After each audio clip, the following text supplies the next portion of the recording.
Hard work builds self-esteem and self-worth. Today we are joined by Kellie Christensen from Mountain Valley Recovery. She and her husband Judd Christensen run a recovery center that includes a working ranch, recreational therapy, equine therapy, and focuses on recovery for men. Their patients can also learn a new set of trade skills and how to work hard. She also says they don't know how to have fun without using. So they also learn how to enjoy nature, hobbies, and life in recovery. She talks about the value of having a community both as an individual in recovery and as a facility in a region. She's passionate about fighting to have a healthy life. Enjoy. Welcome to the Illuminate Recovery Podcast. We shed light on mental health issues, mental illness, and addiction recovery. Ways to cope, manage, and inspire. Beyond the self-care we will discuss, you may need the help of a licensed professional. My name's Kurt Nider. I'm a husband, father, entrepreneur, a handyman, and a student of life. I avoid conflict, I deflect with humor, and I'm fascinated by the human experience. And I'm Shelley Mangum. I am a clinical mental health counselor, and my favorite role of all times is grandma. I am a seeker of truth, and I feel like life should be approached with tremendous curiosity. I ask the dumb questions. I fill in the gaps. We are so excited today to have Kellie Christensen with us. Kellie runs a residential treatment facility for substance abuse. And Kellie, your facility is mainly men, correct? Correct. Exclusively men. Why don't you take just a minute and talk about the story? Talk about how you ended up in recovery. I mean, and kind of talk about where you're located too, because I think it's a little bit unique. Yeah, thank you, Shelley. I'll first start out by saying that we are located in a small town. It's called Holden, Utah. It's literally in the middle of nowhere, central Utah, on a big ranch. It's wonderful. It's beautiful, quiet. I have an interesting story. I personally have never struggled with substance abuse. I really didn't know anything about it. About 9 years ago, I met my wonderful husband, Judd. He is co-owner as well with Mountain Valley Recovery. And he is today 16 years clean from addiction. He went through a very hard struggle in his life. And so his story really inspires me and motivates me. So we're married. We have 5 children of our own, few college kids, some kids still high school, middle school age. So we have a wonderful family. When we got married, I was working as a surgical tech at the Nephi Hospital. I was working long hours. I was commuting an hour. It was really hard because I was a mother and I wanted to be a mother, but I also wanted to work. I'm a pretty busybody. My kids were in school all day. So I needed to find something, and I love helping. I love serving. So I quit my job because it was really hard, and the hours were long. So I quit, and I just couldn't find something that I was gonna love. And I knew a lady in town. Her and her husband owned a recovery center, which was Life Skills. And we got talking, and she would talk to me a lot about what they do, and it was just fascinating. And my husband was part of this industry, this recovery, and so I wanted to learn more about it. And so, I just kept talking to her. We became friends, and I remember really just searching, and I woke up one night about 4 in the morning, and I'll never forget this. I had just an overwhelming feeling that I needed to go work at this program. And I thought, what on earth? I don't know anything about this. What would I even offer them? What would I do? So the next morning I talked to Judd about it, and I said, I should really work here. And he was like, what on earth? What are you going to do there? I said, I don't know, but I'm inspired. So I listened to my feelings. I drove out there. I asked to meet with him. I told him I wanted to work there. I'm not sure why. I don't know what I have to offer, but give me something. I can file. I can run a computer. I can run something in the office. Give me something. And they said, well, we really don't have anything right now, but we'll get back to you. So I got home and kind of defeated, but I still just had this this desire to just keep asking. Within 15 minutes, the phone rang, and they said, you know what, we need you. We don't know why, but we want you here. We'll create a part-time job in the office for you. Not really sure yet, but let's visit. And so I started working there part-time, and I absolutely enjoyed it. It was fulfilling that void that I always had. I was a happy person, but I just wanted to help more. And so it turned into where I was the director of the program after a few years. And years after years running it, I was just so passionate. My Judd came and helped run the 12-step program there. He was taking the guys in the program to the ranch, teaching them skills and working hard. So we were just creating this amazing relationship with these guys, and we absolutely loved it. Just passionate for it. I learned a lot for sure. And then the family decided that they were selling. They've done it for a lot of years, and they're retiring. So they offered it to Judd and I. We thought, how on earth are we going to buy this? We have no means. We don't have the funding.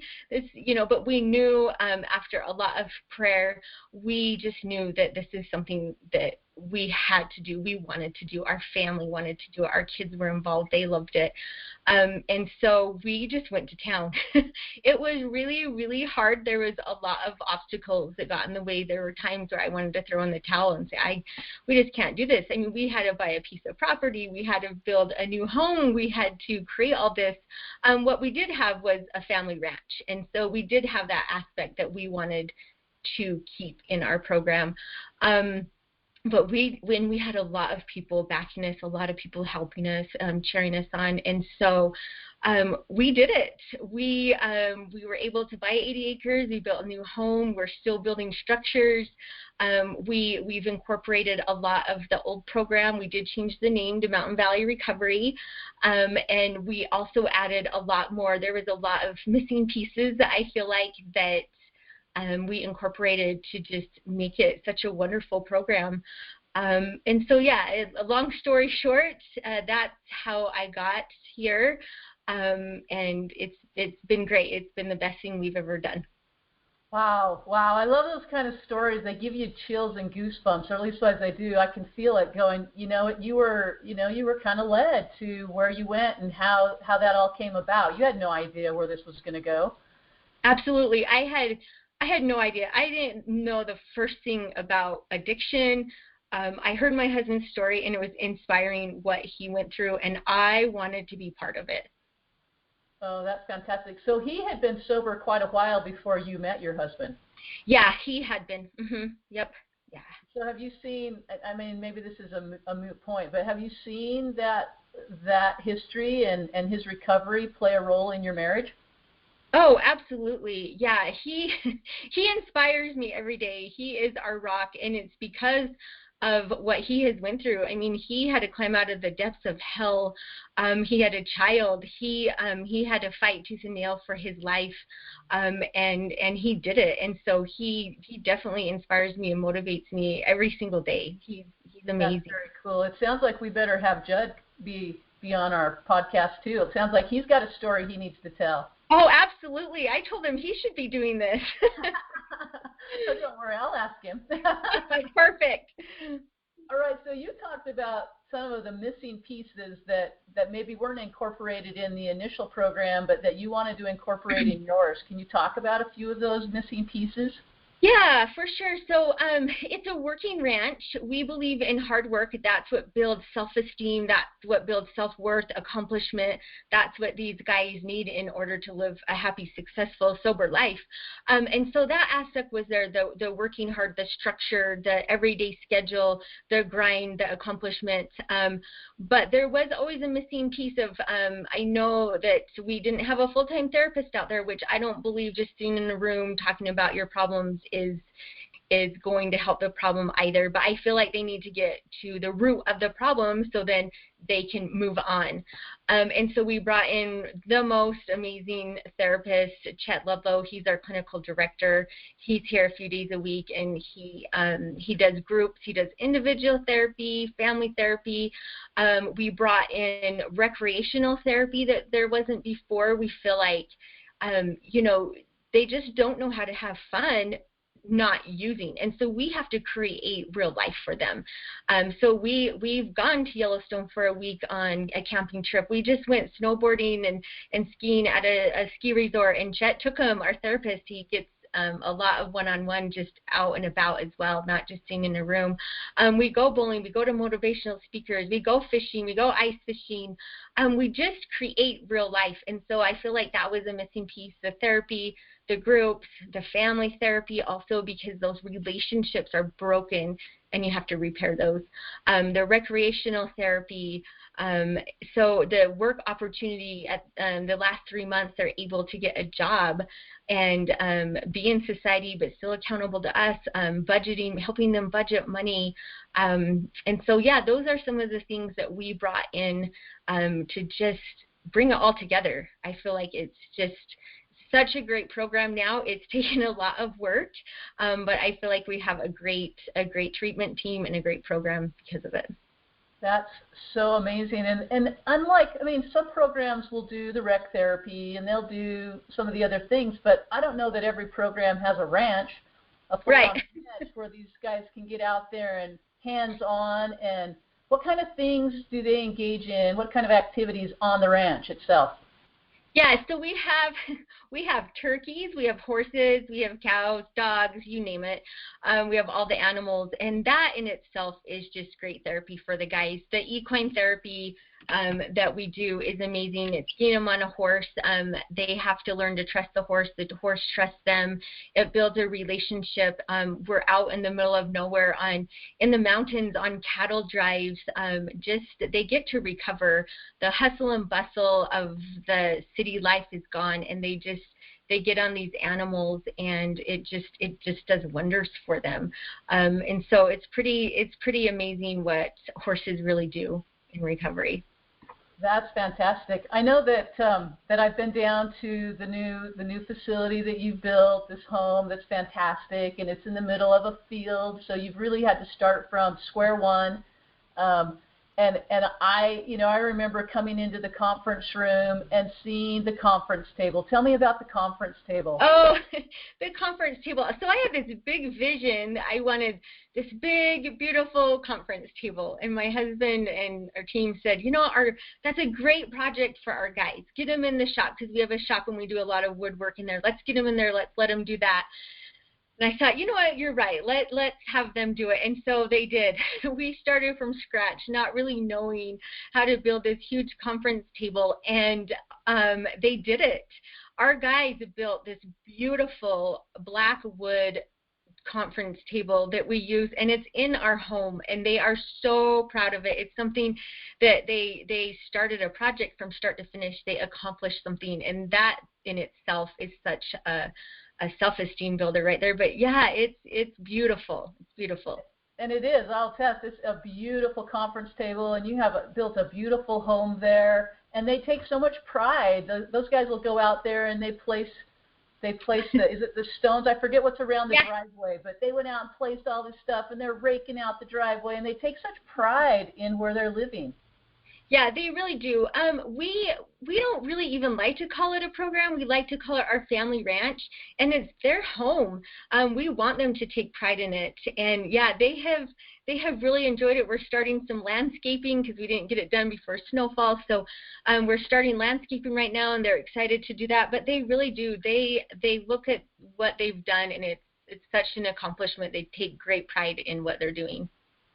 That is so cool. It sounds like, and I love, you basically said it, this is really a kind of, not to replace their families, and some of them don't have really a family structure, and some of them do that they can go back to, but you guys really create this family and this joining, this unity among those guys.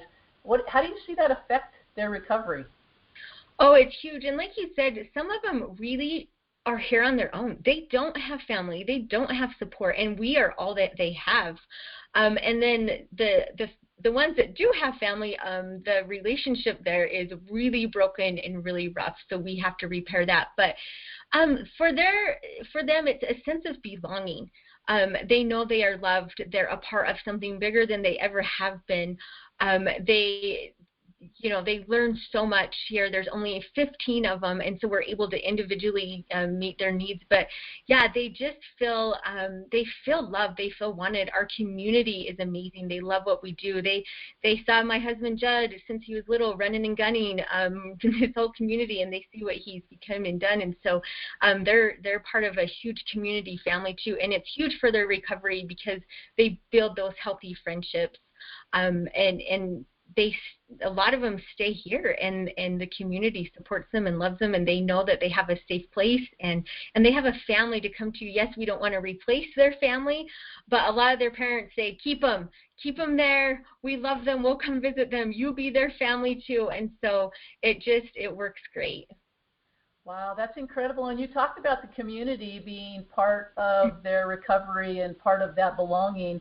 How does the community play into it? And what, so often people in a community are really kind of opposed to bringing a residential treatment facility and having, people that deal with addiction in their neighborhoods. Tell me how your community is.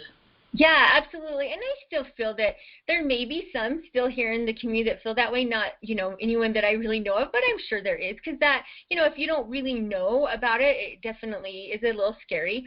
But our community is very involved. There a lot of them are teaching them these different skills and these different traits. They go out in the community and they work with their businesses in construction or cement or woodwork or welding or whatever it is, farming.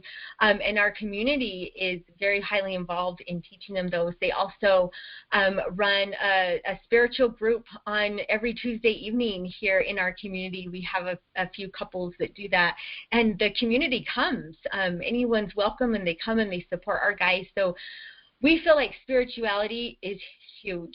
If they don't have that, they can't sustain.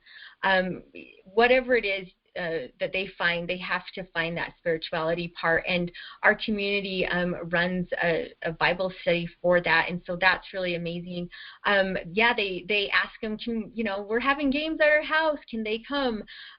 They have cattle drives. They help with just everything in the area.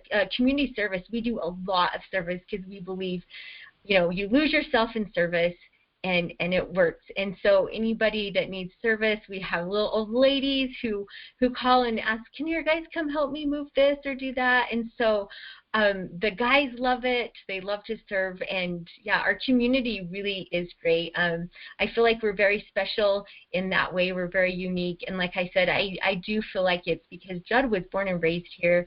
They watched his struggles. They watched what he went through. They watched him become the most amazing person that he could possibly be right now, and he's giving back and he's helping, and so it just works. That's incredible. I'm curious, to someone who's coming to your program, maybe a young man or a young adult who's coming to your program from the very beginning, what do you see transition or transform in their lives as they get towards the end of their program? Yeah, and so we're a 9 to 12 months program. So when they come here, they're pretty lost, and we have different levels that they go through. We have 3 levels, and with the therapy, the work aspect, when they get to a certain level, they're able to kind of say, okay, I really love this area. I want to learn more in the construction or the welding, and so they start learning more in that area. And they are progressing, and then in the last stage, the last 3 months of our program, which is called the mentor program, they are able to have a cell phone back. They get to work 3 days a week, and it's usually the people that have been helping them these skill trait building skills that hire them, and so now they're getting a real paycheck. We help them budget their money, and they're out in society but still accountable to us. And then at graduation, they have to come up with a great exit plan before we even let them graduate. And at this point, we also have a sober living that they can move into. A lot of we really strive to tell these guys, you can't go back home right away. You can't go back where it all started. It just won't work. So we've created an aftercare program that is great. They now have a full-time job. They have money in the bank. They have somewhere to live. We set them up, and I think that's really what sets us apart is we don't say, okay, your treatment's over, see you later, good luck. They have somewhere to live. They have money. They have goals. They're surrounded by great people around here that help them. And then we transition them into that house, and they even come and work for us sometimes on weekends, helping. They're still going to meetings. And so they just stay connected with us, and it works really well. And how many, I mean, I know you've had a lot of men go through your program and graduate, and they've gone to living. And eventually, I mean, I know some of them stay, but some of them transition out. What's that like for them? Because we know that aftercare, right, that what are you going to do? How are you going to make that transition back into life? And you've already given them a really good boost. But when they go back home, how much connection do you have, and what's that like for them? Right, and a lot of them, to be honest, don't go home. They make their life somewhere else. They do stay here for quite a while, and then after a few years, they venture off, which is great because little towns are hard to find a good wife in these little towns, and so they do venture off, and we stay very connected with them. They call us, they text us, they come back, they speak to our guys. We get invitations to weddings, and I just had a baby, and so we stay very, very connected to them. And and sometimes they do go home and they feel like, I'm struggling right now. I have to come back and regroup, and they come back and regroup. Sometimes they come and just stay with us for a couple weeks, and we go to dinner and have a good time, and they just need to regroup. And so they know leaving here that they always have a great community. We're just a phone call away, because it's scary to leave and not have that. But we create a great relationship with them, and we keep it. We talk to them all the time. That's incredible. And I love that you've created such a safe place that they can call and say, look, I'm struggling. I gotta get grounded again. I need to settle down and get some, figure out what I'm missing. And they come back and it's safe, or they can call you. And how cool is that? Because that's one of the major pieces that's missing from their lives initially. Oh, absolutely. Yep, that it's for sure. Like I said, we just create a family bond, and we're always their family. So, and they do know that. And so, as you kind of told your story, and you said that there were times where you were just ready to hang it up and just like, this is too much, and I'm ready to be done. Can you talk about some of those barriers that came along the way, and kind of how you got past them? Oh, absolutely. So when we first bought it, we thought, banks want this money down, and we don't have it. So we literally put up everything we own for this, our house, our land, everything we own is attached to our program. And it was, I don't know if you guys remember, in 2019, they shut the government down for a while. Do you remember that? Right. Yes, and that is right when we were trying to get our loans. So that was shut down. They were telling us no. SBA was saying, well, we have a hold, and we had to get this thing bought by a certain time period or we couldn't do it. So that was one of the things that got in the way. Somehow the bank finagled to do a bridge loan for us. We were able to get the money for the land, but now now we need money for the house. We have to build this house. So go in and, here's all of our assets again. And COVID hits in the middle of everything. And so the SBA is like, we're not doing loans right now. So once again, that bridge loan came through. We had some amazing people really helping us, backing us. And our local bank was awesome. They were able to finagle things in order to be able to create these loans. And so it just felt like barrier after barrier. Every week it was, okay, we're going to do this, and then something would come back. We need this or we need that. And yeah, I probably spent more time on my knees during those times than I ever have. And I felt I would tell Judd this is what we're supposed to do. We have to keep going. We can't give up.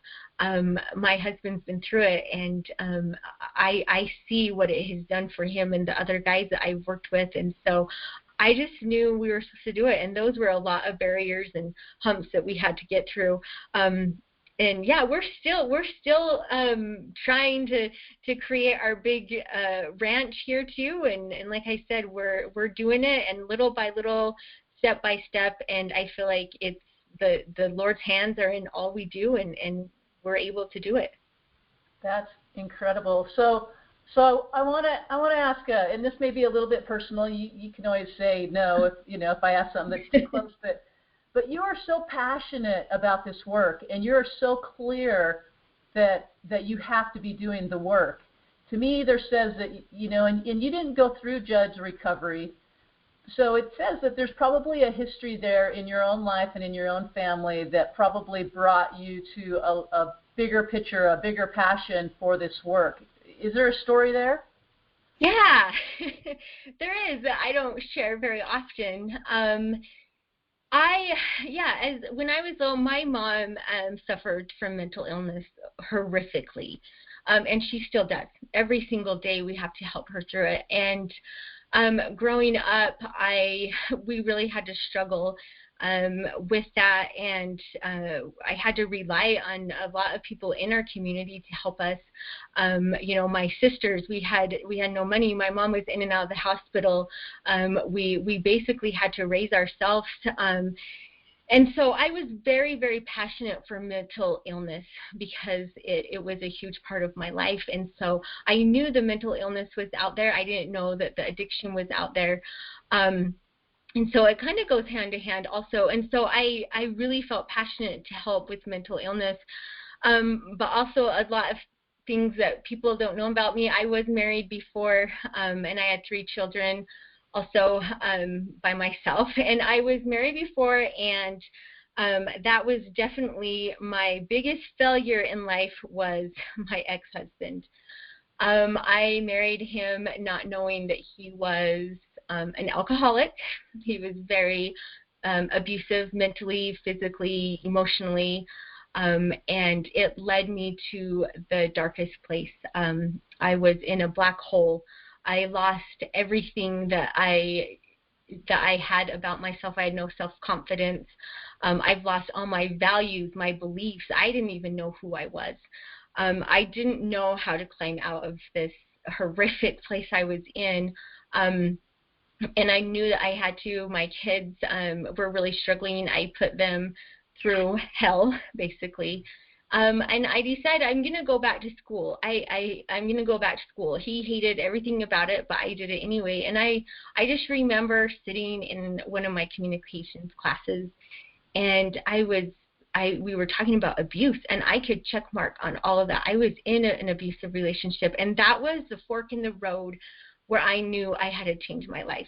And I did. So it was one of the greatest blessings also. I would never go back and change it for anything. And so I got myself out of there, and I gained my self-confidence again. I knew who I was, and I just knew that I wanted to help people that were struggling. Maybe not in substance abuse, I had no idea, but I wanted to save the world. I wanted to help people in mental illness, in abusive relationships. I wanted to help them get better and save the world. And so then when I met Judd, his story absolutely, sorry if I get emotional, it touched my heart so much. And I wanted to be a part of something bigger than I've ever been. And I thought, you know what? I have been through hard times and struggles. I know what they go through. I know that they're struggling every single day and battling. I know mental illness. I learned substance abuse. And so that is my passion. My passion and motivation for continuing this is watching the guys come through broken, sad, not knowing what they're going to do, and progress. And when they graduate and they're standing up at graduation just seeing the amazing person that they've become. They've recreated this new life, and the parents coming and saying, I have my son back, but even a better version of him.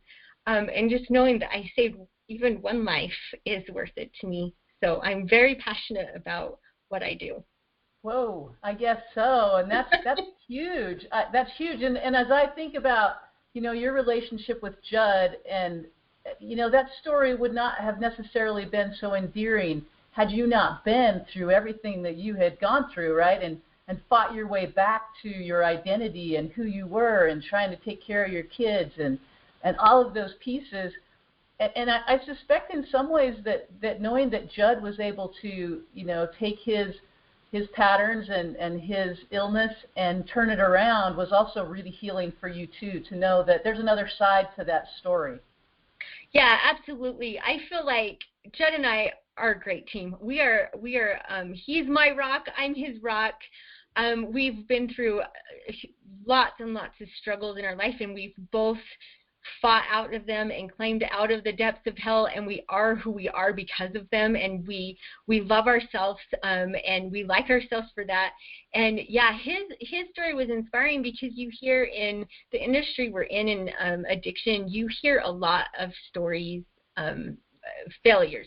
There's not very many success stories that you hear, and when I heard his story and I saw he did it, I thought, anyone can do it. If they really want to do it, they can do it. They have to just have the safe place and the tools, and what he got, they could do it. And so we wanted to do more, and that's why we continue doing that. Yeah, for sure. We're a great team.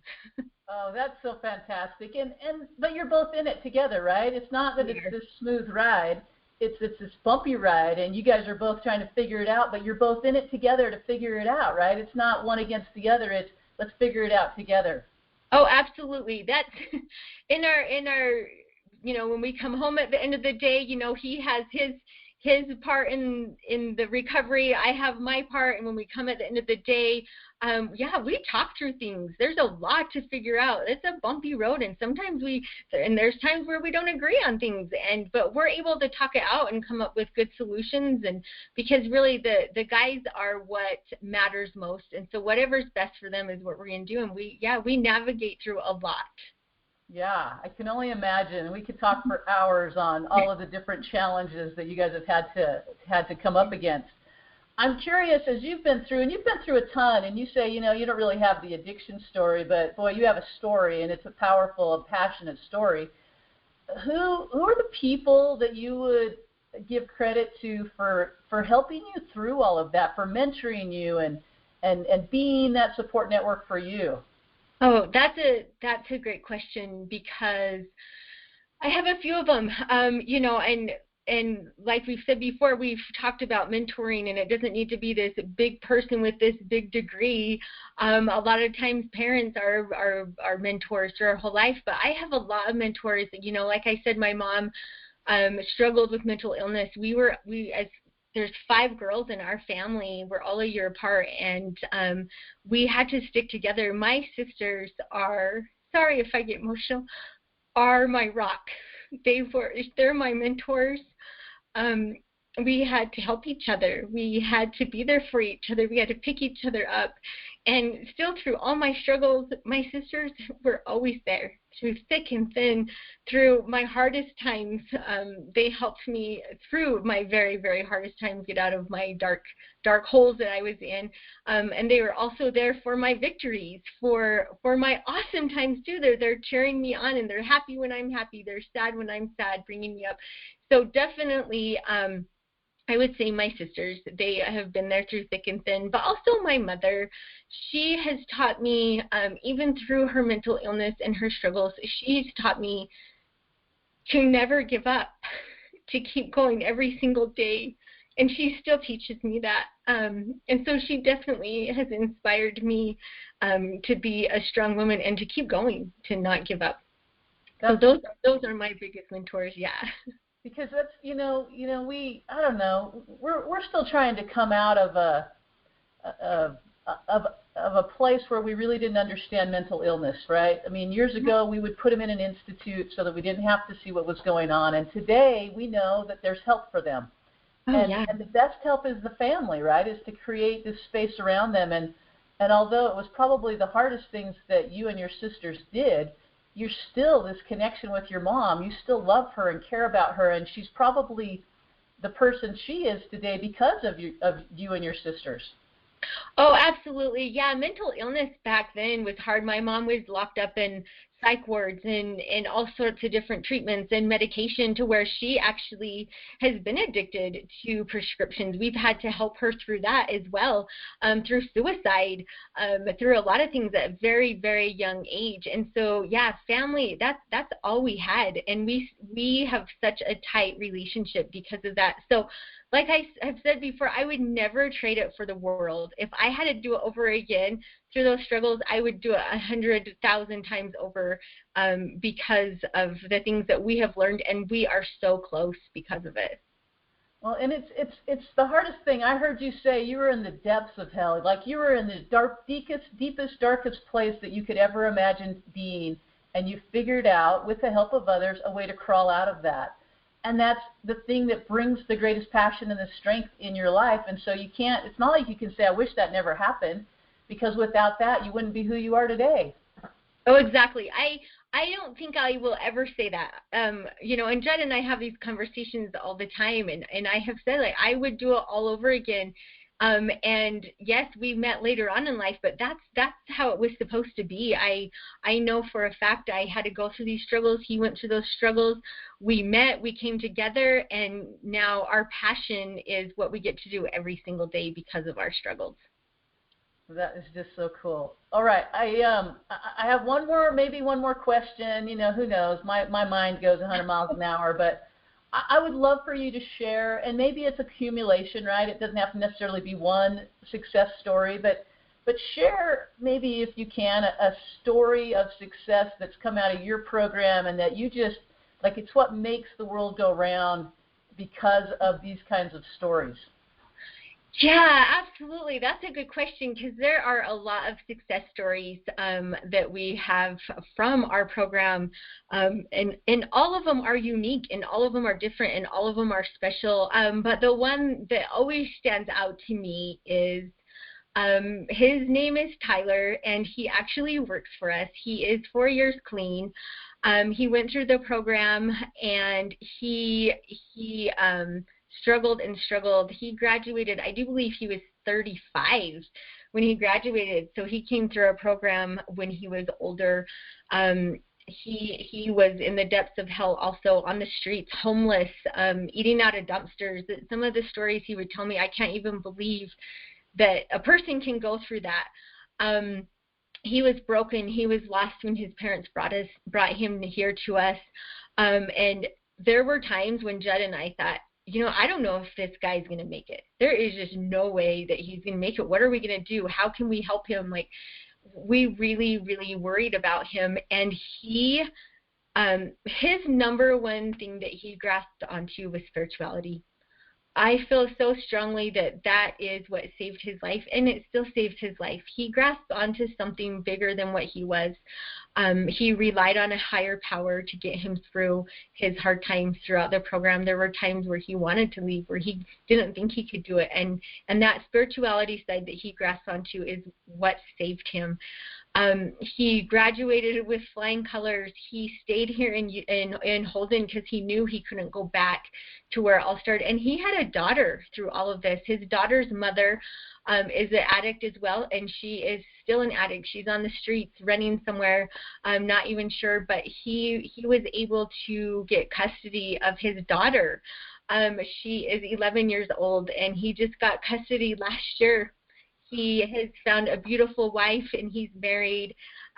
They're having a baby here in May, and their family's here in Holden, and he has stayed connected. The community is what saved him. The people here, he has made his home here. He works for us. He gives back. he's a great asset to our program for sure. But just to see him come just lost and broken into what he is now is absolutely amazing. So that's a story that comes to mind. Like I said, there's so many successes. We even have a young man, Steve, who works for us. He went through the program. His story is amazing. But we could talk all day about the success stories. But definitely, Tyler is the one that really inspires me for sure. That's incredible. That's incredible. And Kellie, I don't want to stop. I don't want to stop talking with you, because every time I do, I always feel inspired after we get done talking. I always love it, and your energy is contagious. So I do appreciate our relationship and the opportunity that we get to connect, and just to be able to do this, and for you to share some super intimate personal things about your recovery and your story. It brings it all together, right? It gives it all meaning and purpose. So I just want to thank you for being willing to share and doing this with us today. It's been super cool.